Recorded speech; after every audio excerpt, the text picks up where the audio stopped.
pero probablemente este año del Bicentenario sea también un buen punto de quiebre para poder plantear una agenda lo suficientemente constructiva con miras a lo que el Perú pues va a tener que pasar para recuperarse de esta situación. Vamos a conversar precisamente sobre esta agenda con Patricia Arévalo Macluf. Ella es candidata a la primera vicepresidencia por Victoria Nacional, candidata al Congreso por Lima, acompaña por supuesto a George Forsyth en la plancha presidencial, que incluye también a Jorge Álvarez, y directora del Fondo Editorial de la Pontificia Universidad Católica del Perú. ¿Cómo está, Patricia? Gracias por estar con nosotros. Buenas noches. Buenas noches, muy bien y encantada de estar con ustedes. Bueno, ¿cómo asume usted el reto de integrar una plancha presidencial en momentos como este? Usted ha tenido pues una carrera reconocida en su rubro. Muchos dirían que muchos habrían preferido mantener esa tranquilidad. En todo caso, ¿cómo asume este reto? Mira, sí, tienes razón. La mayoría de gente cuando, digamos, las palabras que me dicen es, qué valiente, ¿en qué te estás metiendo? Estabas tan cómoda. Efectivamente, no digo que sea valiente, lo que digo es difícil, es un momento difícil. El Perú ha pasado por una crisis muy, muy grave. El gobierno que entre va a recibir un país en una crisis económica, institucional, sanitaria, educativa, en fin, todo lo que sabemos, que se ha visto agravada con el tema de la pandemia, y no va a ser fácil, para nadie va a ser fácil. Sin embargo, ¿por qué? Tú me preguntas por qué he tomado esta decisión. Durante mucho tiempo he mirado la política desde afuera, y la he mirado con mucho interés y con muchas ganas. Pero mirarla desde afuera, si todos nos quedamos mirando desde afuera, es lo que sucede, es lo que hemos visto. Es decir, tenemos una clase política que no responde a las expectativas de la gente que, digamos, podría aportar, no quiere aportar. Hay temor, hay mucho rechazo a la política. Hemos visto el rechazo tremendo que ha tenido tanto este Congreso como el Congreso anterior, protestas masivas en las calles, 3 presidentes en menos de un mes, en lo que va del periodo del 2016 para acá, 4 presidentes. Es decir, la situación es muy complicada. Sin embargo, creo que hay una situación digamos, lo complejo de esta situación también es una gran oportunidad para el Perú. Lo hemos visto con las marchas. Hemos visto que la gente ha recuperado su democracia, ha recuperado digamos, ha puesto en sus manos su destino con marchas que se decían, no, imposible, no hay nada que hacer, es un hecho consumado. Cuando Merino llegó a la presidencia, mucha gente pensó, bueno, pues ya tenemos que quedarnos con esto, pero la gente, los jóvenes sobre todo, demostraron que en verdad el poder sale del pueblo y es del pueblo, no es de los políticos, y que los políticos tienen una obligación importantísima y fundamental, que es respetar aquello para lo que fueron elegidos. Y eso no ha venido sucediendo. Yo quiero estar en política porque quiero realmente respetar a los electores, ¿no? Ahora, bueno, el Fondo Editorial de la Católica es de los más interesantes en términos de investigaciones universitarias, publicaciones. Y claro, usted no ha escrito los libros, o todos los libros al menos, pero de alguna manera uno ve un criterio de selección, uno ve una mirada hacia el Perú, ¿verdad? Y por supuesto una mirada a los retos que el Perú atraviesa. Si usted tendría que resumir el mensaje de lo que propone Victoria Nacional y la candidatura de Forsyth, ¿cuál sería este? ¿Qué tipo de país es el que quieren dejar? Y sobre todo, ¿qué posibilidades hay efectivamente de impulsar esos cambios? Este no es un país fácil. Así es. Mira, creo que en este momento el principal problema es la corrupción. La corrupción, según la Contraloría, en el año 2019 representó 23.000 millones de soles al Perú. O sea, perdidos, 23.000 millones de soles. ¿Tú sabes lo que se puede hacer con 23.000 millones de soles? Es el 15% del presupuesto nacional, más o menos. Estás hablando ahí de que hubiéramos podido, y eso es en un solo año. Si tú estás hablando de 23.000 millones en un año, imagínate, en 5, 10, 20 años de corrupción que venimos arrastrando, ¿cuántos miles de millones de soles tendría el Perú? No, te digo, claro, uno puede decir tendría el Perú en su bolsillo, no lo tendría en su bolsillo, tendría el Perú en carreteras, en colegios, en salud, en sueldos de maestros, en sueldos de médicos, en agua, en desagüe. ¿A quién afecta esta corrupción? A los pobres, a los que más lo necesitan. Y entonces, el tema, digamos, de una reforma del Estado encaminada a una lucha contra la corrupción directa y frontal es fundamental. El otro tema es las oportunidades. Este es un país de grandes desigualdades, enormes desigualdades. Y no es justo que viviendo en un país que tiene recursos, porque los tenemos, existan estas desigualdades tan grandes. Son las desigualdades las que han hecho que la gente también reaccione con la ley agraria, toman carreteras. No estoy justificando de ninguna manera, pero la gente está desesperada, la gente se siente impotente. Eso tiene que cambiar. Ahora, pero ¿cómo se cierran esas brechas? Porque por el otro lado le van a decir, van a querer cambiar el modelo económico que ha tenido resultados importantes en las últimas décadas en el Perú. ¿Cómo cerrar esas brechas? Sin duda ha habido resultados importantes, eso es imposible de negar. Estamos mejor de lo que estábamos hace 20 o 30 años. Digamos, económicamente ha habido avances, pero eso no significa que el modelo sea perfecto, de ninguna manera. Hay cosas que corregir y no podemos cerrarnos a que hay cosas que corregir. Y el gran tema es la desigualdad. Mira lo que pasó en Chile, por ejemplo.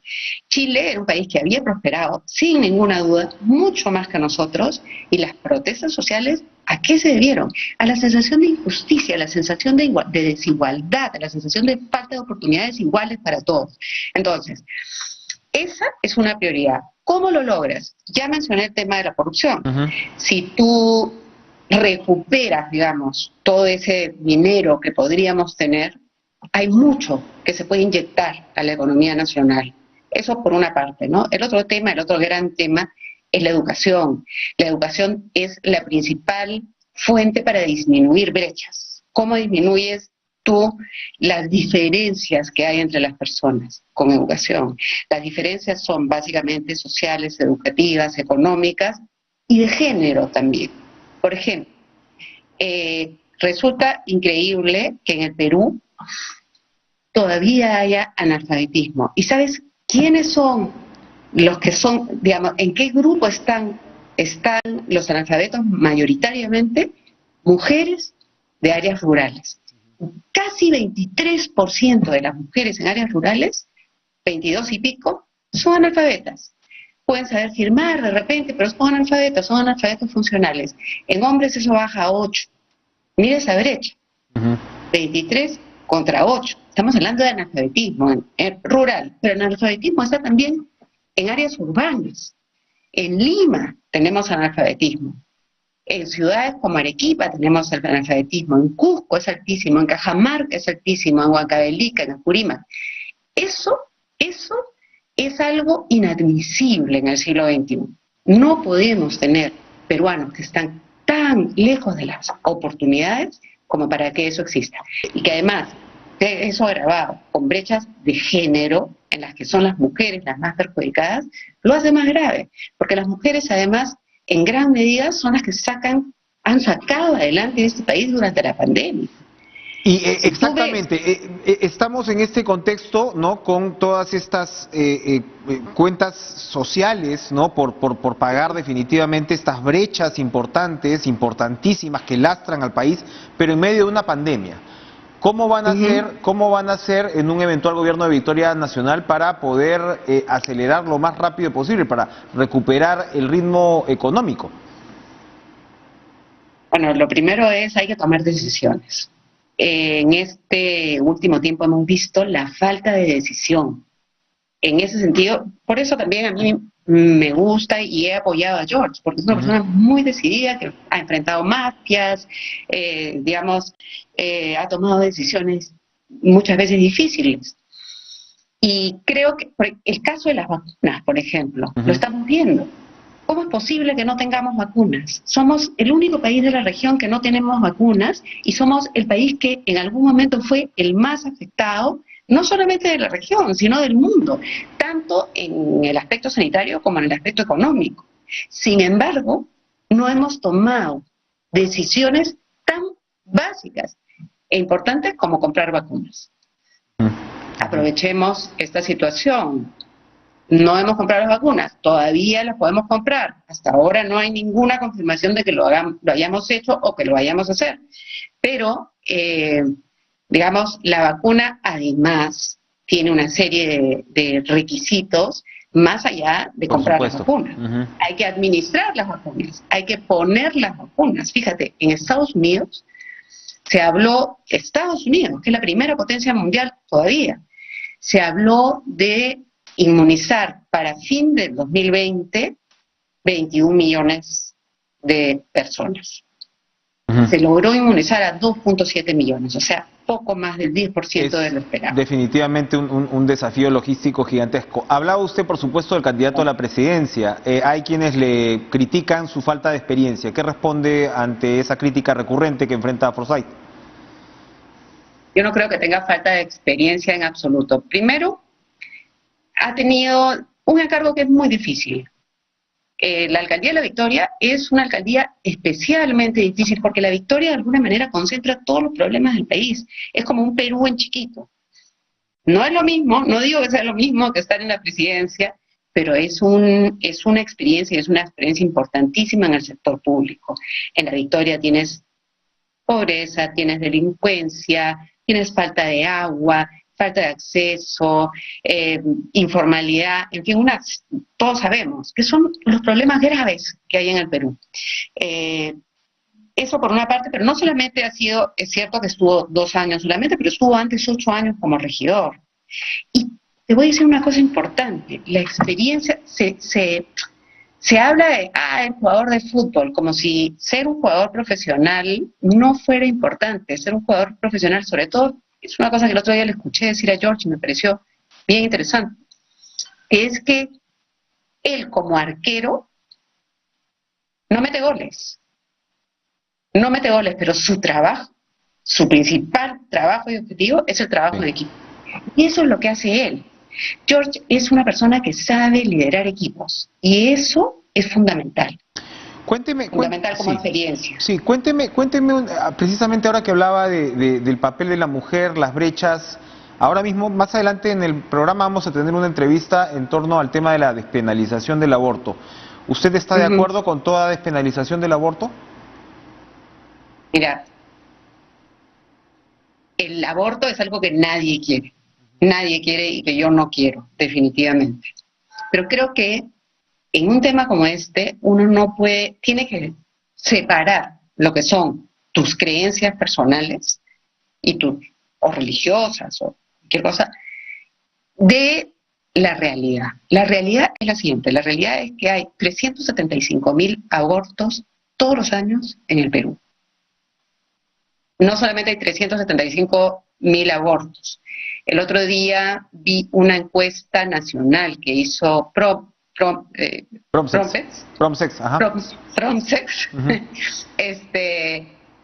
donde el 19% de las mujeres en el Perú se habían sometido a un aborto alguna vez.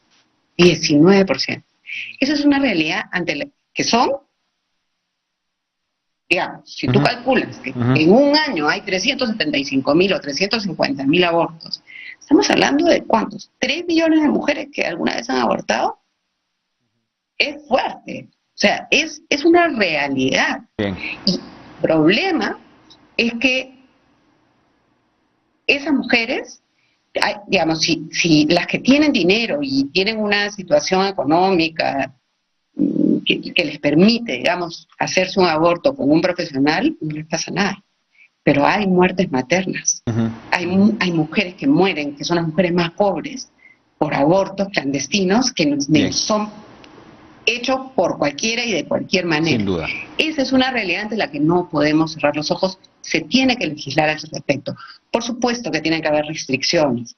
O sea, obviamente tiene que haber restricciones, tienen que haber condiciones, y lo más importante de todo, tiene que haber enfoque de género y tiene que haber educación sexual desde el colegio y desde la infancia. No se puede tapar el sol con un dedo. Los adolescentes, los jóvenes van a seguir teniendo relaciones sexuales y las niñas y adolescentes van a seguir embarazándose si es que no hay una educación clara Bien. y directa y un enfoque de género real. Perfecto. Esa es mi posición. Muy bien, Patricia Sí. Arévalo, candidata a la vicepresidencia de Victoria Nacional. Se nos quedan algunos temas en el tintero, los podremos conversar seguramente a lo largo de esta campaña. Gracias por estar con nosotros. Vamos a ir a una pausa, regresamos con el empresario Roque.